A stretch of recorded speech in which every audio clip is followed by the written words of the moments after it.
আমার ইরুকা সেন্সির মতো কোনো অভিভাবক নেই, হিনাতার মতো কোনো গার্লফ্রেন্ড নেই, ইতাচির মতো কোনো বড় ভাই নেই, গারার মতো কোনো ভালো বন্ধু নেই, হাসিরামার মতো কোনো লয়াল পার্টনার নেই, জিরায়ের মতো কেউ পাশে থাকে না।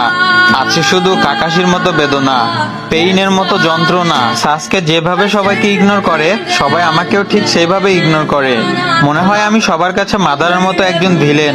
কেউ মিনাতোর মতো আমায় কেয়ার করে না।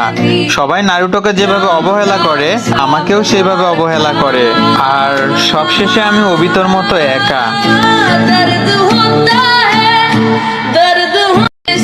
আমার ইরুকা সেন্সির মতো কোনো অভিভাবক নেই, হিনাতার মতো কোনো গার্লফ্রেন্ড নেই, ইতাচির মতো কোনো বড় ভাই নেই, গারার মতো কোনো ভালো বন্ধু নেই, হাসিরামার মতো কোনো লয়াল পার্টনার নেই, জিরায়ের মতো কেউ পাশে থাকে না। আছে শুধু কাকাশির মতো বেদনা, পেইনের মতো যন্ত্রণা। সাসকে যেভাবে সবাইকে ইগনোর করে, সবাই আমাকেও ঠিক সেইভাবে ইগনোর করে। মনে হয় আমি সবার কাছে মাদারের মতো একজন ভিলেন। কেউ মিনাতোর মতো আমায় কেয়ার করে না। সবাই নারুটোকে যেভাবে অবহেলা করে, আমাকেও সেভাবে অবহেলা করে। আর সবশেষে আমি অবিতর মতো একা।